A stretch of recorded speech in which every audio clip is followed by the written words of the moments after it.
Hello, Santa Tom. What can I do to help you? This is Stuart with the Junior Claus Workshop, and we have a few questions about belt buckles we were hoping you could help us out with. Hello, Santa Stuart. Thanks for having me.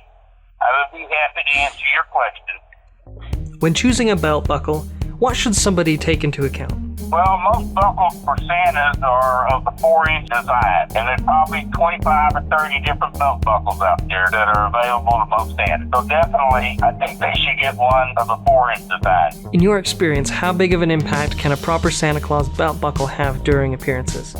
Well, it's very important. Don't make the mistake of buying a cheap buckle. They take away from the look and from your authenticity. Any advice you could give to those looking into buying their first belt buckle? Yes, buckles that have the reindeer or snowflake designs are extremely popular. We sell more than 15 different buckles at our website, and I just think it's important that you get one that's stylish that you like.